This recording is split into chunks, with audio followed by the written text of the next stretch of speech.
আজ নিয়ে চলে এসেছি বিয়েবাড়ির স্টাইলে কিন্তু ঘরোয়া মশলায় কিভাবে আমের চাটনি বানানো যায় সেটাই আজ আমি এখানে দেখাবো। স্কিপ না করে পুরো ভিডিওটি দেখুন, আশা করি ভালো লাগবে।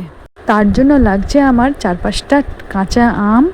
এটা আমি ভালোভাবে ছিলে নেব, তারপরে আমি ভালোভাবে ধুয়ে নেব। তারপর লাগছে আমার 1 চামচ মৌরি, 1 চামচ জিরে এবং 2টো তেজপাতা। এটা আমার সিক্রেট মশলা। এটা আমি ভালোভাবে রোস্ট করে নেব একটি তাওয়ায়। তারপরে এটা গুঁড়ো করে আলাদাভাবে সরিয়ে রাখবো। তারপরে এই কাঁচা আমগুলো আমি ছোট ছোট টুকরো করে কেটে নেব। তারপরে আমি জলে দিয়ে নুন এবং হলুদ দিয়ে ভালোভাবে কিছুক্ষণ ফুটিয়ে নেব, মানে সিদ্ধ করে নেব।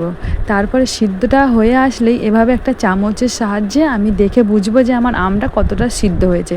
দেখুন, ভালোভাবে দেখলেই বুঝতে পারবেন আমার ভিডিওটা যে আমটা প্রায় সিদ্ধ হয়ে গেছে। এভাবেই আপনারা সিদ্ধ করে নেবেন। তারপরে একটা চামচের সাহায্যে বা একটা কিছু সাহায্যে আপনারা আমটাকে ম্যাশ করে নেবেন। চিনি আপনাদের স্বাদ মতন, প্রায় এখানে 200 থেকে 250 গ্রাম তো আমি চিনি এখানে অ্যাড করেছি। তারপরে আমি দিয়েছি কাজু বাদাম। আপনারা চাইলে কিশমিশ আরও অন্যান্য বাদামও অ্যাড করতে পারেন, এতে টেস্ট আরও বাড়বে। তারপরে আমি দিয়েছি সেই সিক্রেট মশলাটি। তারপরে আমি দিয়েছি ভিনিগার। এই ভিনিগারটা দিলে অনেক দিন আমের চাটনি ভালো থাকে। চোখ বন্ধ করে 1 মাস তো ভালো থাকবেই, এটা গ্যারান্টি। আলাদা একটি পাত্রে সর্ষের তেল ঢেলে সর্ষের তেলটা যখন একটু গরম হয়ে আসবে তাতে কালো সর্ষে এবং শুকনো লঙ্কা ফোড়ন হিসাবে দেবেন।